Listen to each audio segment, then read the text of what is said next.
수천 개의 샹들리에가 눈부시게 빛나던 그날, 대한민국에서 가장 화려해야 할 동생의 결혼식장에서 저는 벌레가 되었습니다. 중졸의 부모도 없는 놈이 여길 어디라고 기어들어와. 수백 명의 하객 앞에서 던져진 신부 아버지의 서슬 퍼런조롱. 분노와 수치심으로 온몸이 떨렸지만 평생을 뒷바라지한 동생의 앞날을 위해 저는 묵묵히 그 굴욕을 견디며 식장을 나서야 했습니다. 하지만 그 오만한 남자는 꿈에도 몰랐을 겁니다. 제가 그토록 감추려 했던 진짜 정체와 이미 제 손안에 쥐어져 있던 그의 처절한 몰락을 말이죠.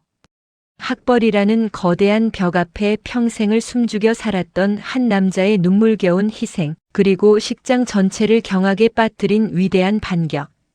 지금부터 그 긴 여정을 따라가 보겠습니다. 서울 강남의 한 특급 호텔 연회장. 천장에 매달린 수천 개의 크리스털 샹들리에가 눈이 시릴 정도로 찬란한 빛을 뿜어내고 있었어요. 사방을 가득 채운 백합 향기가 코끝을 찔렀고 정갈하게 차려입은 하객들의 웃음소리가 클래식 음악 선율과 뒤섞여 공중에 부유했지요. 화려함의 극치라고 할 수 있는 이 공간에서 유독 어울리지 않는 풍경이 하나 있었습니다. 바로 식장 맨 뒷줄, 기둥 옆. 그늘진 곳에 마련된 간이 의자에 홀로 앉아있는 39살의 남자 민준이었어요. 그는 동생의 결혼식을 지켜보기 위해 이곳에 왔습니다. 민준의 시선은 저 멀리 버진 로드 끝에 서 있는 신랑 동생 성준에게 머물러 있었어요. 공군 사관학교를 졸업하고 정복을 차려입은 성준의 모습은 늠름하기 그지없었지요. 그 듬직한 어깨 위로 쏟아지는 조명을 보며 민준은 조용히 미소 지었습니다. 동생이 든든한 날개를 달고 하늘로 날아오르는 모습을 보니 가슴 한구석이 뻐근해져 왔거든요. 민준은 자신의 낡은 구두를 내려다보았습니다. 호텔 바닥의 대리석이 너무 투명해서 그 초라한 구두 끝이 선명하게 비쳤지요. 사실 민준에게는 이 자리가 무척이나 낯설고 불편했습니다. 신부 측 식구들에게 그는 없는 이만 못한 존재였으니까요. 하지만 그는 서운해하지 않았어요. 동생이 행복할 수만 있다면 자신은 기꺼이 투명 인간이 되어도 좋다고 생각했거든요. 민준의 삶은 14살 그해 여름에 멈춰 섰습니다. 공사 현장에서 반장으로 일하시던 아버지가 추락사고를 당하셨다는 소식을 들었을 때 민준의 세계는 산산조각이 났지요. 하청업체들은 서로 책임을 회피했고 산재보험은 남의 나라 이야기처럼 멀게만 느껴졌어요. 아버지가 돌아가신 뒤 어머니는 식당 일부터 건물 청소까지 닥치는 대로 하셨지만 결국 과로를 이기지 못하고 아버지를 따라 떠나셨습니다. 민준아, 성준이 좀 부탁해. 우리 아들 똑똑하잖니? 형인 내가 지켜줘야 해. 어머니가 남긴 마지막 말은 민준의 가슴에 주홍글씨처럼 새겨졌습니다. 당시 민준은 전국 모의고사에서 상위 0.1%를 놓치지 않던 영재였어요. 담임 선생님은 민준이 과학고에 진학해 우리나라를 빛낼 과학자가 될 거라며 입이 마르도록 칭찬하곤 했지요. 하지만 부모님을 잃고 홀로 남겨진 14살 소년에게는 꿈보다 무거운 현실이 눈앞에 놓여 있었습니다. 민준은 주저없이 펜을 내려놓고 삽을 들기로 했습니다. 선생님, 저 학교 그만둡니다. 성준이 공부시켜야 해요. 걔는 저보다 더 크게 될 놈이거든요. 선생님은 민준의 손을 붙잡고 우셨어요. 어떻게든 장학금을 알아보겠다고 제발 포기하지 말라고 하셨지요. 하지만 민준은 알고 있었습니다. 당장 오늘 저녁 동생에게 먹일 밥 한 그릇이 장학금보다 절실하다는 것을요. 그렇게 민준은 중졸 학력의 미성년 노동자가 되었습니다. 낮에는 가구 공장에서 나무 깎는 법을 배웠고 밤에는 편의점 아르바이트를 하며 동생의 문제집을 샀습니다. 겨울에는 공사 현장에서 시멘트 가루를 마시며 벽돌을 날랐고 여름에는 땀에 절은 오토바이를 타고 서울 골목길을 누볐지요. 손가락 끝은 굳은 살로 딱딱해졌고 손톱 밑에는 지워지지 않는 기름때가 끼었습니다. 하지만 성준이 전교 1등을 했다는 성적표를 들고 올 때면 민주는 세상에서 가장 비싼 식사를 한 것처럼 배가 불렀습니다. 성준이 공군 사관학교에 합격하던 날 민주는 동생을 붙잡고 처음으로 소리내어 울었습니다. 형, 고마워. 내가 꼭 성공해서 형 호강시켜줄게. 나 정말 열심히 할게. 동생은 형의 거친 손을 잡으며 맹세했지요. 민주는 그 말이면 충분했습니다. 동생이 당당한 대한민국 공군 장교가 되었을 때 민주는 자신의 청춘이 헛되지 않았음을 확신했습니다. 하지만 현실은 민준이 생각한 것보다 훨씬 냉혹했습니다. 성준이 사랑하는 여자를 데려왔을 때 민주는 진심으로 축복하고 싶었지요. 신부 지원은 중견기업 강성정밀의 무남독 동료였습니다. 상견례 자리에서 지원의 아버지 강 회장은 민준을 보자마자 노골적으로 불쾌감을 드러냈습니다. 성준 군은 나무랄 데가 없는데 형님이 중졸이라고요? 우리 집안이랑 사돈 맺기에는 격이 좀 안 맞는 것 같군. 강 회장은 비단으로 만든 손수건으로 코끝을 훔치며 민준을 벌레 보듯 쳐다봤습니다. 자네 결혼식 날에는 최대한 안 보이게 있어 주게나. 우리 쪽 하객들은 다들 이 바닥에서 이름깨나 날리는 사람들이거든. 괜히 사돈이라고 인사 다니다가 내 체면 깎아먹지 말고. 옆에 있던 지원의 어머니 역시 비웃음을 띠며 한마디 보탰습니다. 그래요, 아주버님 되실 분. 저희 재산 보고 동생 결혼시키는 건 아니죠? 돈이라도 좀 챙겨드려야 하나 싶어서 걱정되네요. 민주는 그 모욕을 묵묵히 받아냈습니다. 화가 나지 않아서가 아니었어요. 여기서 자신이 한마디라도 대꾸했다가는 성준의 앞길이 막힐까 두려웠기 때문이지요. 민주는 그저 고개를 숙인 채 걱정 마십시오.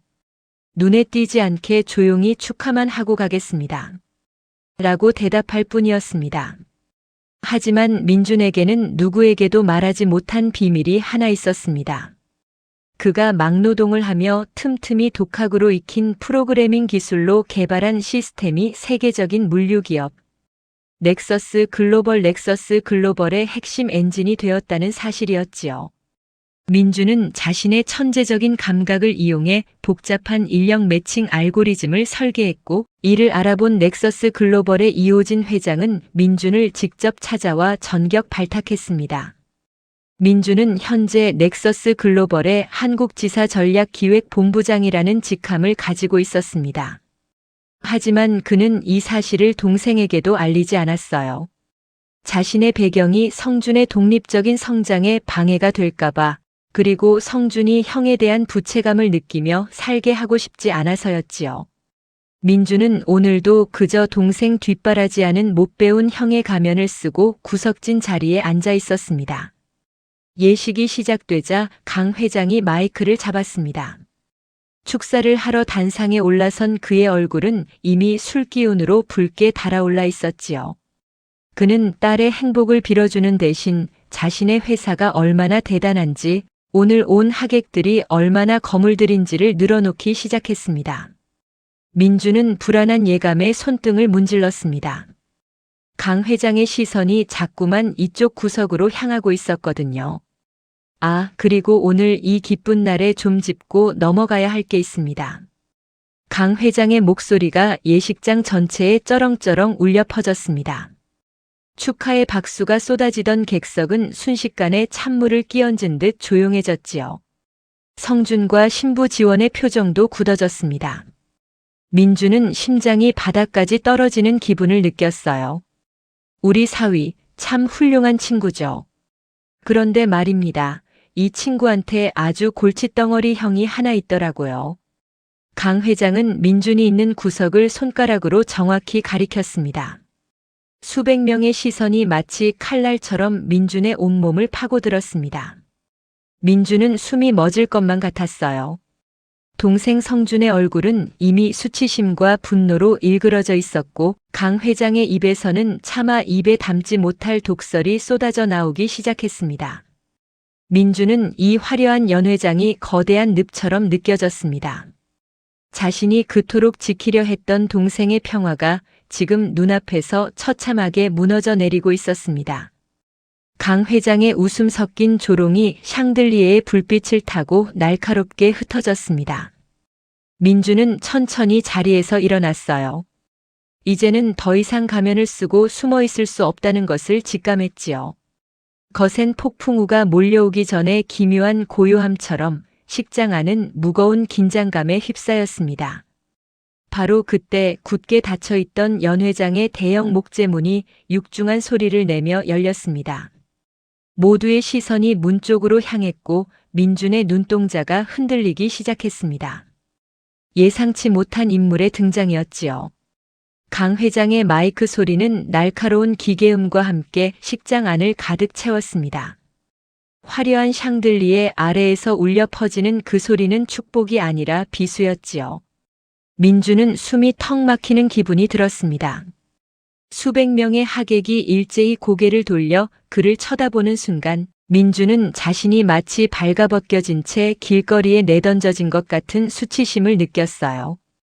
사람들의 시선에는 호기심과 동정, 그리고 노골적인 멸시가 뒤섞여 있었지요. 그들은 한국 사회에서 중졸이라는 딱지가 무엇을 의미하는지 너무나 잘 아는 사람들이었으니까요. 어이 사돈댁 형님. 아니, 민준 씨라고 불러야 하나? 내가 상견례 때 분명히 말하지 않았나? 오늘 같은 날은 제발 눈에 띄지 말고 가만히 있으라고 말이야.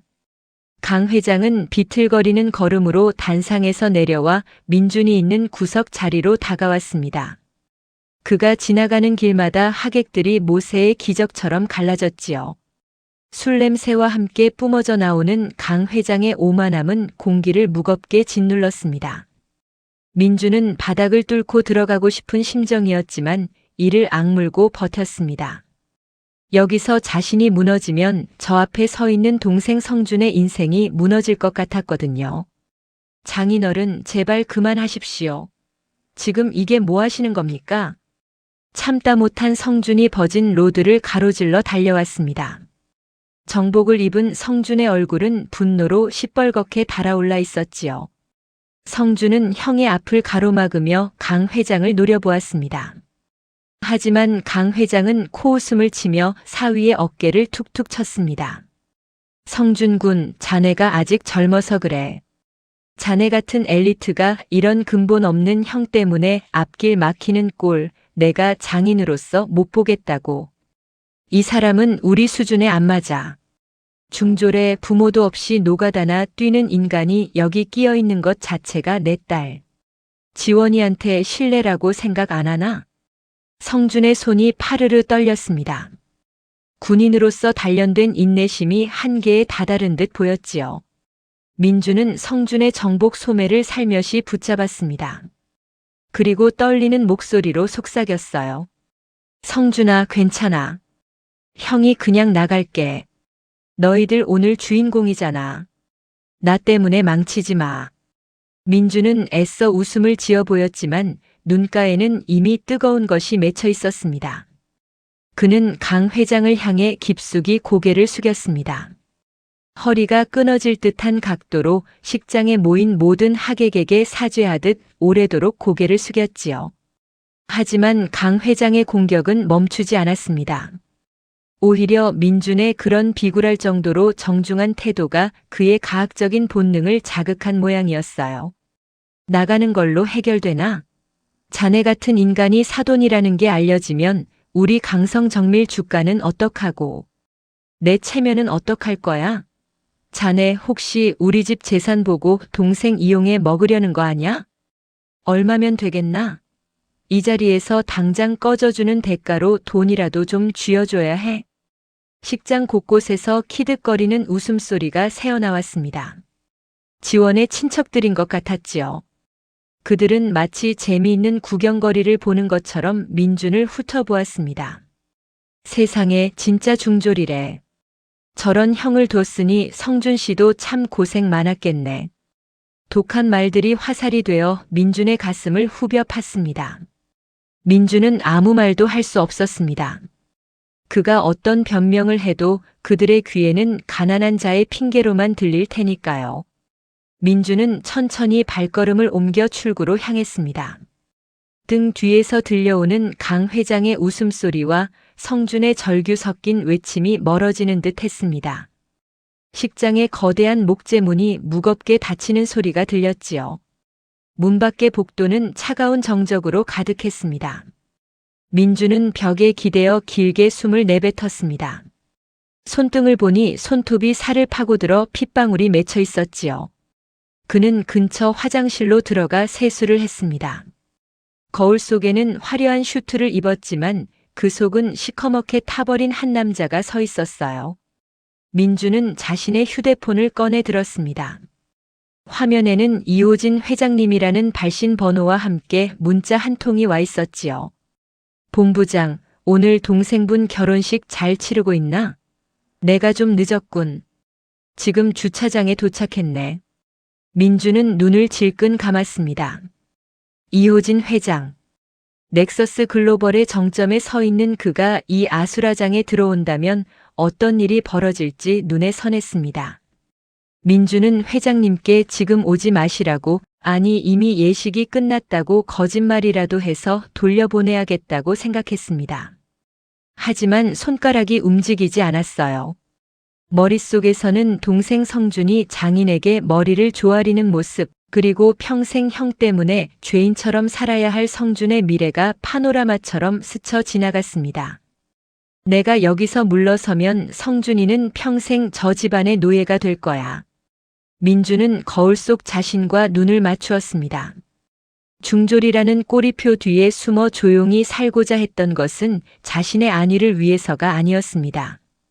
동생이 온전히 자신의 힘으로 일어선 모습을 세상에 보여주고 싶었기 때문이었지요. 하지만 세상은, 특히 강 회장 같은 인간들은 그 침묵을 나약함으로 규정하고 짓밟았습니다. 민준의 가슴 속에서 차디찬 분노가 일렁이기 시작했습니다. 억지로 억눌러왔던 그의 본래 모습, 넥서스 글로벌의 전략가로서의 차가운 이성이 서서히 깨어났지요. 민주는 화장실을 나와 다시 연회장 문 앞으로 걸어갔습니다. 복도 끝에서 넥서스 글로벌의 경호원들과 함께 걸어오는 이호진 회장의 모습이 보였습니다. 이 회장은 멀리서도 느껴지는 민준의 심상치 않은 기류에 걸음을 멈췄습니다. 그는 민준의 헝클어진 머리칼과 젖은 얼굴, 그리고 분노로 가득 찬 눈빛을 읽어냈지요. 민준아, 무슨 일이냐? 얼굴이 왜 그래? 이 회장의 목소리는 낮고 묵직했습니다. 평소 그를 본부장이라고 부르던 이 회장이 사적인 자리에서나 쓰는 민준아라는 호칭을 썼습니다. 민주는 이 회장 앞에 서서 고개를 숙였습니다. 하지만 예전처럼 비굴한 고개 숙임이 아니었습니다. 그것은 예우이자 곧 벌어질 전쟁에 대한 묵시적인 허락을 구하는 몸짓이었지요. 회장님, 죄송하지만 오늘 제가 큰 실수를 좀 해야겠습니다. 회장님 아들로서, 그리고 넥서스의 본부장으로서 말입니다. 이 회장은 민준의 어깨를 꽉 쥐었습니다. 그리고는 민준의 뒤편 닫혀있는 연회장 문을 뚫어지게 쳐다보았지요. 이 회장의 눈에도 서슬퍼런 안광이 돌았습니다. 그는 민준이 이 자리에 오기까지 얼마나 치열하게 살았는지, 그가 동생을 위해 얼마나 많은 것을 포기했는지 누구보다 잘 아는 사람이었습니다. 그런 아들이 이런 화려한 식장에서 수모를 당했다는 사실이 이 회장의 자존심을 건드렸습니다. 실수라니. 그건 실수가 아니다. 당연히 바로 잡아야 할 일이지. 가자, 내가 내 뒤에 있겠다. 이 회장의 말에 민주는 천천히 고개를 들었습니다. 그의 눈빛은 이제 더 이상 흔들리지 않았습니다. 민주는 직접 연 회장의 육중한 문고리를 잡았습니다. 문 너머에서는 여전히 강 회장의 거드름 피우는 목소리가 들려오고 있었지요. 하객들의 비릿한 웃음소리도 여전했습니다. 민주는 깊은 호흡을 내뱉으며 문을 밀어젖혔습니다. 쾅 하는 소리와 함께 문이 활짝 열렸습니다. 식장 안의 시선이 다시 한번 문 쪽으로 쏠렸지요. 강 회장은 술잔을 든 채 짜증 섞인 표정으로 입을 열었습니다. 아니, 이 친구가 아직도 안 나갔나? 보안 요원들 뭐해? 당장 이 사람 안 끌어내고. 보안 요원들이 민준에게 다가가려던 찰나 민준의 뒤를 따라 들어오는 인물들을 본 식장 안은 순식간에 정적에 휩싸였습니다. 맨 앞에 선 이호진 회장, 그리고 그의 뒤를 따르는 검은 정장의 경호원들. 그들의 존재감은 식장 안의 화려한 장식들을 단숨에 빛바래게 만들었습니다. 강 회장의 손에 들린 술잔이 바르르 떨렸습니다. 그는 자신의 눈을 의심했지요. 업계에서 신처럼 군림하는 넥서스 글로벌의 이호진 회장이 왜 이런 곳에 나타났는지 도무지 이해할 수 없었습니다. 게다가 그 이 회장이 자신이 방금 전까지 쓰레기 취급하며 내쫓았던 민준의 옆에 서 있었습니다. 민준은 강 회장을 향해 천천히 걸어갔습니다. 그의 걸음걸이는 아까와는 완전히 달랐습니다. 절도 있고 우아하며 범접할 수 없는 위엄이 서려 있었지요. 민준은 단상 앞에 멈춰 서서 강 회장을 똑바로 응시했습니다. 강 회장은 이 회장의 눈치를 보느라 민준의 시선을 피하며 땀을 흘리기 시작했습니다. 식장 안의 공기는 이제 차갑다 못해 얼어붙을 지경이었습니다. 하객들은 본능적으로 느꼈습니다. 지금 이 순간 이곳의 서열이 완전히 뒤바뀌었다는 것을요. 민준은 마이크를 잡으려 손을 뻗는 대신 이 회장을 향해 조용히 길을 터주었습니다. 민준의 심장은 터질 듯이 뛰고 있었지만 머릿속은 그 어느 때보다 명료했습니다. 이제 돌아갈 길은 없었습니다. 중졸형 민준의 삶은 여기서 끝이 났고 이제 세상을 뒤흔들 넥서스의 전략가 민준의 시간이 시작되려 하고 있었지요. 그는 성준을 보았습니다. 성준은 믿을 수 없다는 표정으로 형을 바라보고 있었지요. 민준은 동생에게 눈으로 말했습니다. 미안하다, 성준아. 이제 진짜 형이 널 지켜줄게. 이 회장이 강 회장의 손에서 마이크를 뺏듯 낚아챘습니다.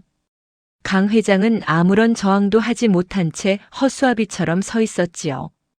이 회장은 하객들을 한번 훑어본 뒤 민준의 어깨를 감싸 안으며 입을 열었습니다. 민준은 이제 곧 닥쳐올 거대한 파도를 예감하며 주먹을 꽉 쥐었습니다. 그가 내린 이 결심이 그리고 이 회장의 한마디가 어떤 파국과 구원을 불러올지 그 누구도 예측할 수 없는 긴장의 서막이 올랐습니다. 이호진 회장이 마이크를 잡자 장내에는 기묘한 정적이 감돌았습니다. 강 회장은 벌어진 입을 다물지 못한 채 이 회장과 민준을 번갈아 보았지요. 그의 손에 들린 와인잔이 미세하게 떨리며 붉은 액체가 파들거렸습니다. 하객들은 숨을 죽였습니다. 강남 한복판 대한민국 최고의 엘리트들이 모인 이 예식장이 순식간에 서늘한 심판의 장으로 변해버린 것 같았거든요. 에이, 이 회장님, 이게 대체 어찌된 일입니까? 농담도 참. 저놈은 제 사위의 형인데 학교도 제대로 못 나온 중졸에 노가다나 뛰는.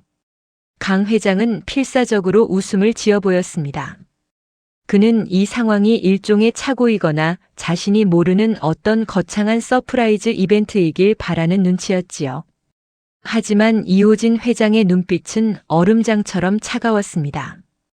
이 회장은 강 회장의 말을 가차없이 잘라버렸어요. 강 회장, 자네 눈에는 내 아들이 그렇게 보이나?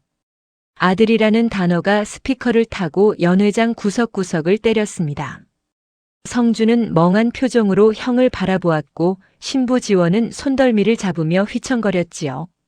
하객들 사이에서 웅성거림이 파도처럼 밀려왔습니다. 하지만 강 회장은 아직 상황 파악을 못한 모양이었어요. 아니, 어쩌면 인정하고 싶지 않았던 것이겠지요. 그는 이 회장의 권위에 눌려 식은땀을 흘리면서도 민준을 향한 멸시의 시선을 거두지 않았습니다. 회장님 속으시는 겁니다. 저놈이 회장님 같은 분을 등쳐먹으려고 가짜 신분을 만든 게 분명해요. 제가 뒷조사 다 끝냈습니다. 부모도 없이 밑바닥에서 구르던 놈인데 어떻게 넥서스 같은 곳의 본부장입니까? 이건 말도 안 됩니다. 옆에 서 있던 지원의 어머니 한 여사도 거들고 나섰습니다. 그녀는 표독스러운 눈빛으로 민준을 쏘아보며 보안 요원들을 체근했지요. 뭐들 해요? 저 사기꾼 당장 안 끌어내고. 회장님께서 오해하시잖아요. 상황은 걷잡을 수 없이 꼬여갔습니다. 민준은 이 모든 소란의 중심에서 깊은 자괴감에 빠졌습니다. 자신이 조용히 떠났어야 했던 걸까요? 동생의 결혼식을 축복으로 끝내고 싶었던 그의 진심이 오히려 동생의 앞날에 거대한 폭풍을 불러온 것 같아 괴로웠지요. 성주는 정복을 입은 채 부르르 떨고 있었습니다. 동생의 눈에는 눈물이 고여 있었어요. 그건 형을 향한 수치심이 아니라 형이 겪고 있는 이 말도 안 되는 수모에 대한 울분이었지요. 민주는 이 회장의 옷소매를 살짝 붙잡았습니다. 그리고 작은 목소리로 말했어요. 회장님, 제발 그만해 주십시오. 저 때문에 성준이 결혼식이 더 망가지는 걸 볼 수 없습니다. 제가 그냥 나가겠습니다.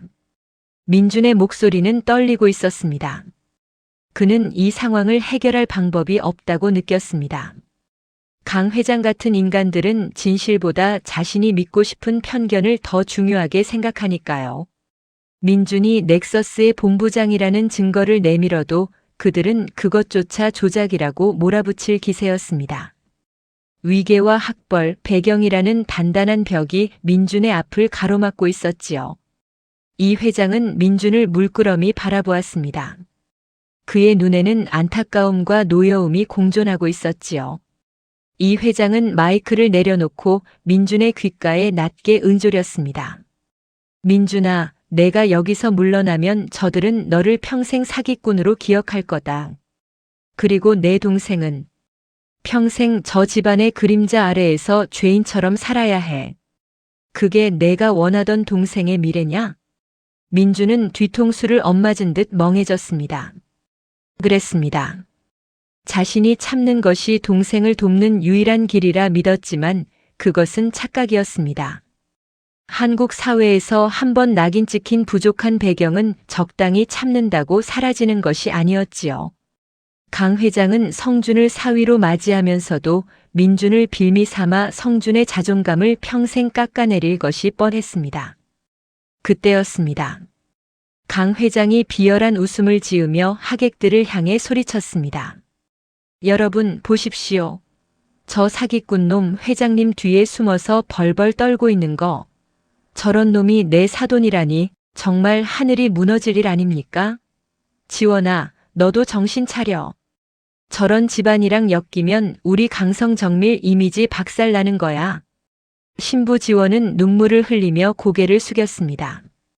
그녀는 성준을 사랑했지만 부모님의 완고한 태도와 쏟아지는 하객들의 시선을 견디기 힘들어 보였지요. 예식장은 이제 난장판이나 다름없었습니다. 축복의 박수 대신 비아냥과 수군거림이 가득했고 화려한 꽃장식들은 기괴한 장례식 조화처럼 보였습니다. 민주는 절망의 심연으로 추락하는 기분이었습니다. 자신이 일궈온 모든 노력, 넥서스에서의 성취, 그리고 동생을 향한 희생이 이 화려한 식장의 바닥에 흩뿌려진 음식물 쓰레기처럼 느껴졌지요. 그는 무력했습니다. 돈과 권력으로 무장한 강 회장의 오만함을 중졸 출신의 독학 프로그래머가 무슨 수로 꺾을 수 있겠습니까? 그렇게 고개를 숙이고 바닥만 바라보던 민준의 눈에 자신의 구두 끝에 튄 와인 자국이 들어왔습니다. 아까 강 회장이 다가오며 흘린 와인이었지요. 민준은 문득 며칠 전 사무실에서 검토했던 서류 한 장을 떠올렸습니다. 강성정밀 공급망 실사 보고서. 넥서스 글로벌은 현재 반도체 신소재 사업을 확장하며 국내 여러 중견기업과 협력 관계를 맺고 있었습니다. 강성정밀은 그 중에서도 핵심 부품을 납품하기 위해 사활을 걸고 있었지요. 민주는 본부장으로서 그 계약의 최종 승인권을 쥐고 있었습니다. 보고서 내용이 머릿속을 스쳐 지나갔습니다. 강성정밀은 현재 심각한 자금난을 겪고 있으며 넥서스와의 이번 계약이 불발될 경우 부도 위기에 처할 가능성이 매우 높다는 내용이었지요. 민준의 눈동자가 차갑게 가라앉았습니다. 그는 그동안 강성정밀이 성준의 처가라는 이유만으로 부족한 실사 결과를 보완할 기회를 주려 했습니다.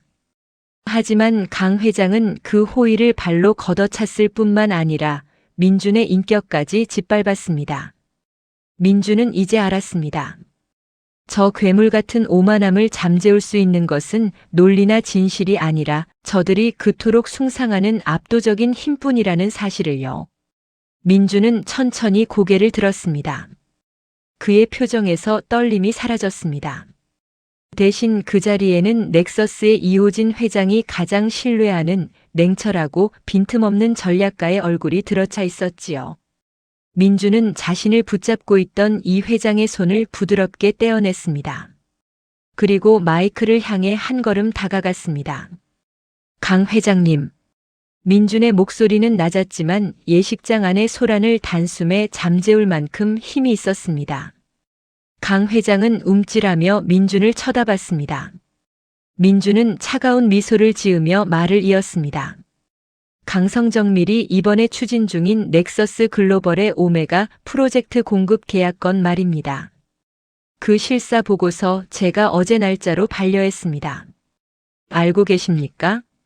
강 회장의 얼굴에서 핏기가 싹 가셨습니다. 뭐라고? 내가 그걸 어떻게 해? 재무제표 부풀리기, 공정 품질 관리 미흡. 사유는 차고 넘치더군요. 제가 사적인 감정을 배제하고 원칙대로 처리한 결과입니다. 아, 그리고 회장님이 그토록 강조하시는 경말입니다. 민준은 자신의 품에서 휴대폰을 꺼내 화면을 강 회장의 눈앞에 들이밀었습니다. 넥서스 글로벌의 사원증과 본부장 발령장, 그리고 이호진 회장과 함께 찍은 가족 사진이 선명하게 떠 있었지요. 하객들은 침을 삼켰습니다. 강 회장의 눈동자가 미친 듯이 흔들렸습니다. 이제 진짜 격이 뭔지 보여드리겠습니다. 강 회장님이 그토록 지키고 싶어 하시는 그 체면과 회사, 오늘부로 제가 어떻게 만드는지 똑똑히 지켜보십시오. 민준의 선언은 사형 선고와도 같았습니다. 식장 안은 이제 죽은 듯이 조용해졌습니다. 절망 끝에서 민준이 집어든 칼자루는 강 회장의 목을 정확히 겨누고 있었지요. 민준은 이 회장을 향해 짧게 고개를 숙여 보였습니다. 이제부터는 민준의 시간이었습니다. 무너진 동생의 명예를 세우고 자신의 삶을 조롱한 대가를 받아낼 처절하고도 완벽한 반격의 시간이 시작되려 하고 있었습니다. 강 회장의 일그러진 얼굴 위로 식은 땀이 비오듯 흘러내렸습니다. 방금 전까지 기세등등하게 폭언을 퍼붓던 입술은 이제 보기 흉하게 떨리고 있었지요. 민준의 손에 들린 휴대폰 화면 속 넥서스 글로벌의 푸른색 로고와 함께 박힌 본부장 박민준이라는 글자는 강 회장에게는 저승사자의 명부나 다름없었습니다. 연 회장 안은 쥐 죽은 듯 고요했습니다. 하객들은 자신이 들은 것을 믿지 못하겠다는 듯 서로 눈치만 살폈지요. 민준은 마이크를 든 손에 힘을 주었습니다. 분노가 가슴 끝까지 차올랐지만 그는 넥서스의 전략가답게 감정을 억눌렀습니다. 지금 필요한 것은 고함이 아니라 차갑고 명확한 진실이었으니까요. 강 회장님, 당신이 그토록 비웃던 중졸인 제가 당신 회사의 명줄을 쥐고 있는 본부장이라는 사실이 그렇게 믿기 어려우십니까? 학벌이 사람의 전부라고 믿는 당신의 그 얄팍한 세계관이 오늘 당신의 회사를 무너뜨리게 될 겁니다. 민준의 목소리는 조용했지만 스피커를 타고 예식장 구석구석을 무겁게 파고들었습니다. 강 회장은 비틀거리며 단상 난간을 붙잡았습니다. 에이, 이럴 리가 없어. 본부장님이 이런 어린 친구일 리가. 이건 사기야. 회장님, 말씀 좀 해보세요. 저놈이 지금 거짓말을 하고 있잖아요. 강 회장은 절박하게 이호진 회장을 쳐다보았습니다. 하지만 이 회장은 민준의 옆으로 다가와 그의 어깨를 든든하게 감싸 안았습니다. 그리고 하객들을 향해 단호하게 입을 열었지요. 여러분, 제가 이 자리에 온 것은 제 아들이자 넥서스의 보물인 박민준 본부장을 축하하기 위해서입니다. 그는 학벌이라는 굴레를 실력으로 깨부순 사람입니다. 제가 넥서스의 미래를 맡긴 유일한 인재이기도 하죠. 강 회장, 자네는 오늘 아주 큰 실수를 했어. 우리 민준이가 아닌 자네 자신의 미래를 스스로 짓밟은 거야. 이 회장의 선언이 끝나자 하객들 사이에서 탄성이 터져 나왔습니다. 세상에, 진짜였어? 넥서스의 차기 CEO라는 소문이 저 청년이었단 말이야? 사람들의 눈빛이 순식간에 바뀌었습니다. 멸시와 동정은 사라지고 그 자리에 경외와 기회주의적인 열망이 들어차기 시작했지요. 이것이 민준이 그토록 혐오하면서도 이용할 수밖에 없는 세상의 생리였습니다. 그때 저 멀리 서 있던 성준이 천천히 형에게 다가왔습니다. 정복을 입은 성준의 어깨가 가늘게 떨리고 있었어요. 성준은 형의 앞에 서서 한참 동안 아무 말도 하지 못했습니다. 형이 그동안 왜 자신에게 정체를 숨겼는지, 왜 그 모진 수모를 당하면서도 묵묵히 자리를 지켰는지 비로소 깨달은 것이지요. 형, 왜 그랬어? 왜 나한테 말 안 했어? 나 때문에. 나 잘 살게 해주려고 그 고생 다 하고 여기서 이런 소리까지 듣게 하고. 성준의 목소리가 젖어들었습니다. 늠름하던 공군 장교의 모습은 온데간데 없고 형의 등 뒤에서 울던 어린 소년의 모습만 남아있었지요. 민준은 성준의 뺨에 흐르는 눈물을 닦아주었습니다. 민준의 눈가도 뜨거워졌지만 그는 억지로 미소를 지어 보였습니다. 성준아, 형은 내가 온전히 내 힘으로 이룬 행복을 방해하고 싶지 않았어. 내 배경이 내 실력을 가릴까봐, 사람들이 내가 형 덕분에 장교가 됐다고 떠들까봐. 그래서 그랬어. 미안하다, 끝까지 비밀로 못해서. 성준은 형의 거친 손을 두 손으로 꽉 잡았습니다. 아니야, 형. 나는 형이 중졸이 아니라 초등학생이었어도 자랑스러웠을 거야. 나를 키운 건 넥서스의 본부장이 아니라 매일 새벽 공사판으로 나가던 내 형 박민준이었으니까. 미안해, 형. 내가 너무 늦게 알아서 정말 미안해. 형제는 수백 명의 하객 앞에서 서로를 끌어안았습니다. 화려한 예식장의 조명보다 더 따스한 진심이 두 사람 사이를 흘렀지요. 이 광경을 지켜보던 하객들 중 몇몇은 눈시울을 붉히기도 했습니다. 강 회장이 만들어 놓은 오물 같은 분위기가 형제의 사랑으로 정화되는 순간이었습니다. 하지만 강 회장은 여전히 포기하지 못한 듯 했습니다. 그는 무릎을 꿇고 기어와 이 회장의 바짓가랑이를 붙잡으려 했습니다. 회장님, 제가 잘못했습니다. 제가 눈이 멀었습니다. 계약건은 오메가 프로젝트 계약건만은 다시 생각해 주십시오. 저희 회사 그거 없으면 망합니다. 사위, 성준아, 내가 장인어른 좀 도와다오. 추악한 외침이 예식장에 울렸습니다. 지원은 차마 아버지를 보지 못하고 고개를 돌려 흐느꼈습니다. 민주는 차가운 눈으로 강 회장을 내려다보았습니다. 강 회장님, 비즈니스는 비즈니스입니다. 저는 넥서스의 본부장으로서 부적격한 파트너를 배제했을 뿐입니다. 하지만 인간으로서 당신에게 기회를 줄 생각은 더더욱 없습니다. 당신이 오늘 성준이와 저에게 보여준 그 격에 맞는 대우를 해드리는 것뿐이니까요. 민주는 단호했습니다. 그는 강 회장을 지나쳐 신부 지원에게 다가갔습니다. 지원은 떨리는 눈으로 민준을 쳐다보았지요. 민주는 그녀에게 부드럽지만 정중하게 말했습니다. 지원 씨, 우리 성준이를 진심으로 사랑한다면 오늘 이 소동은 잊어주세요. 성준이는 지원 씨의 배경을 보고 선택한 게 아닙니다. 지원 씨도 성준이라는 사람만 보고 가주길 바랍니다. 그리고 우리 성준이 잘 부탁합니다. 지원은 고개를 끄덕이며 민준의 손을 잡았습니다. 죄송합니다, 아주버님. 그리고 정말 감사합니다. 민주는 다시 마이크를 잡았습니다. 그리고 하객들을 향해 말했지요. 여러분, 소란스럽게 해서 죄송합니다. 하지만 이제 진짜 축제가 시작되어야 할 시간입니다.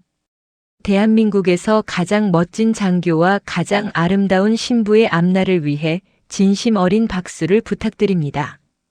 민준의 말이 끝나기가 무섭게 식장 안에는 아까보다 수십 배는 더 큰 박수갈채가 터져 나왔습니다.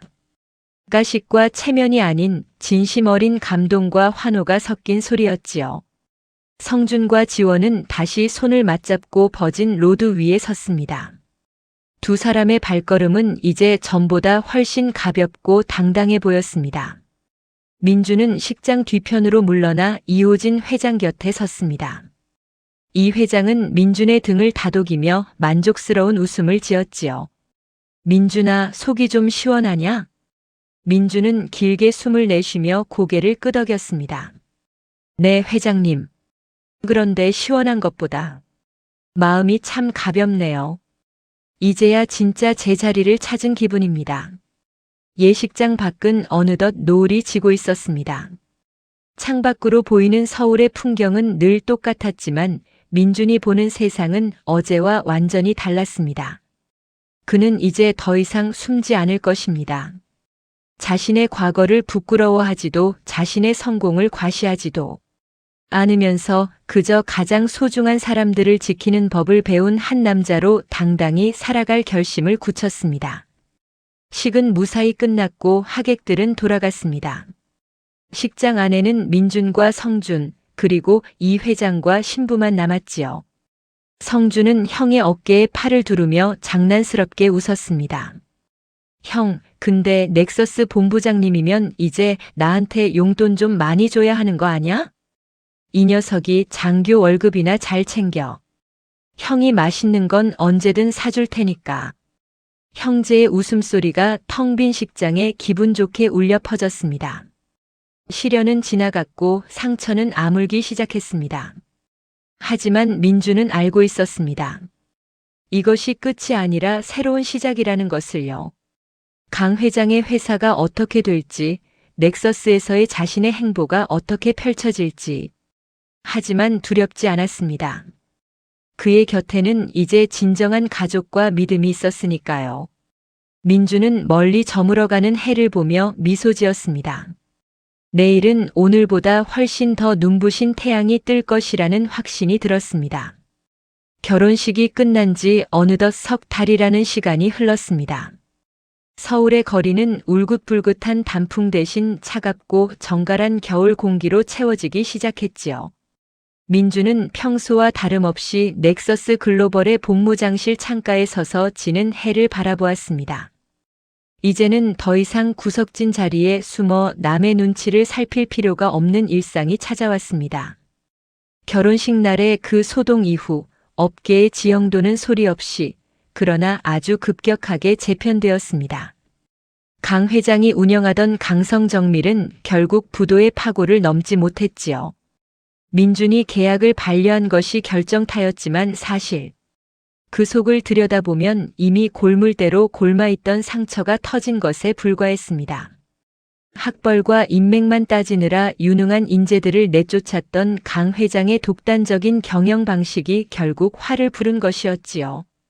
회사가 무너지자 강 회장의 곁을 지키던 그 화려한 인맥들도 썰물처럼 빠져나갔습니다. 체면과 격식을 목숨처럼 여기던 강 회장은 이제 남루한 전세방을 전전하며 예전의 영광을 그리워하는 처지가 되었다는 소식이 들려왔습니다.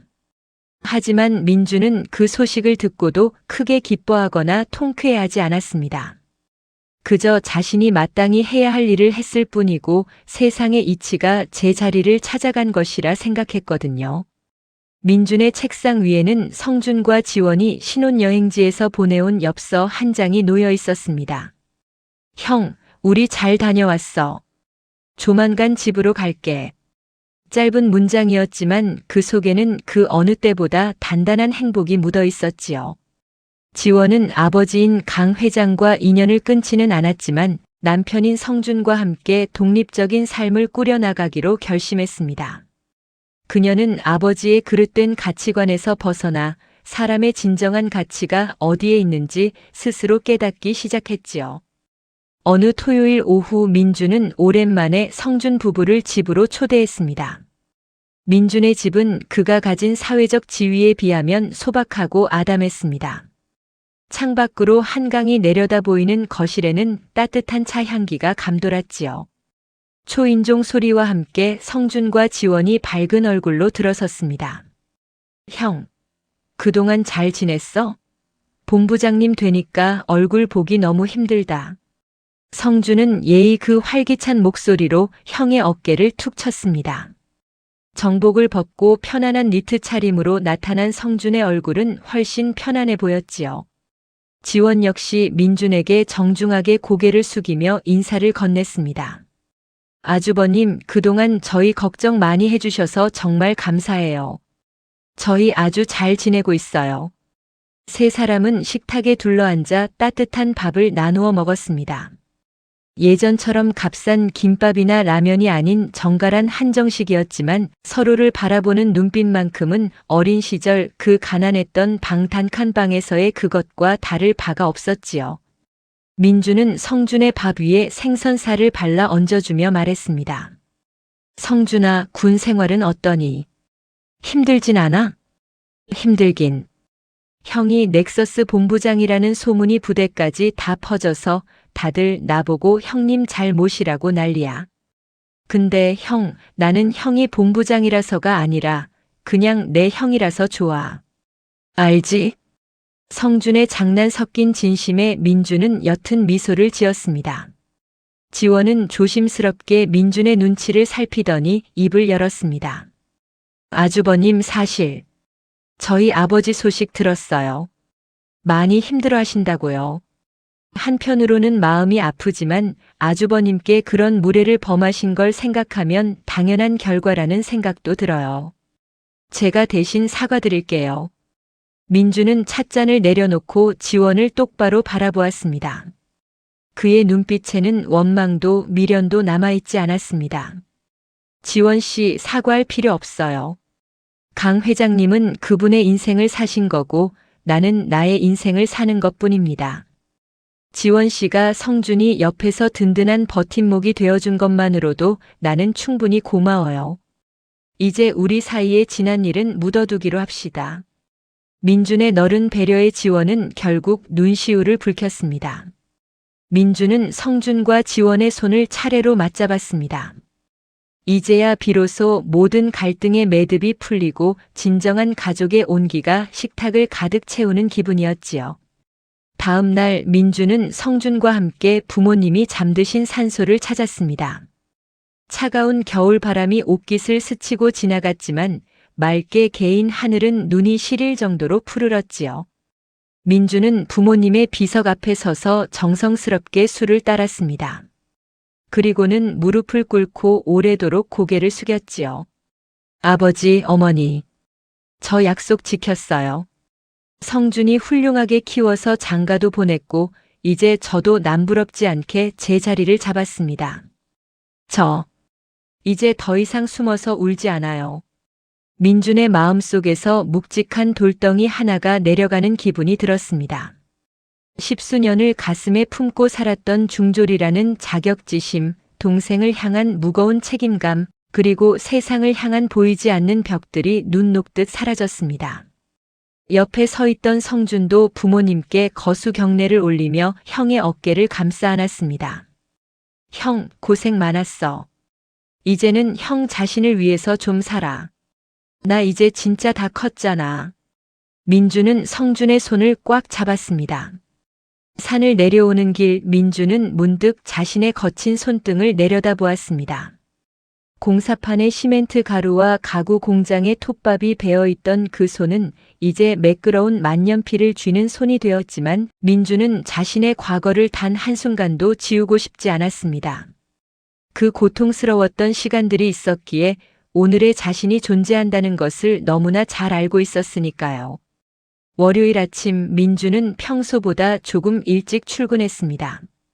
넥서스 글로벌 본사의 로비를 걸어 들어가는 그의 발걸음은 어느 때보다 당당하고 힘찼습니다. 직원들이 고개를 숙여 인사할 때마다 민주는 따뜻한 미소로 화답했지요. 이제 그는 더 이상 자신의 배경을 숨기지 않습니다.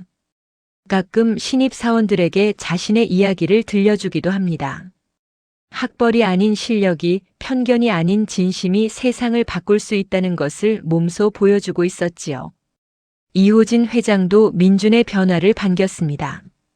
이 회장은 민준을 집무실로 불러 차 한 잔을 건네며 말했습니다. 민준아, 요즘 내 얼굴이 참 보기 좋다. 이제야 비로소 내가 넥서스의 진짜 주인이 된 것 같구나. 회장님 덕분입니다. 저를 믿어주시고 이끌어주셔서 감사합니다. 앞으로 제가 받은 기회를 더 많은 사람에게 돌려주고 싶습니다. 민준의 말에는 깊은 진심이 담겨 있었습니다. 그는 현재 희망의 사다리라는 장학재단을 준비하고 있었습니다. 경제적인 이유로 꿈을 포기해야 하는 청소년들에게 자신처럼 먼 길을 돌아가지 않고도 재능을 꽃피울 수 있는 기회를 만들어주고 싶었지요. 그것이 자신이 받은 사랑에 보답하는 길이라고 믿었습니다. 퇴근길 민주는 차를 세우고 잠시 한강 둔치에 섰습니다.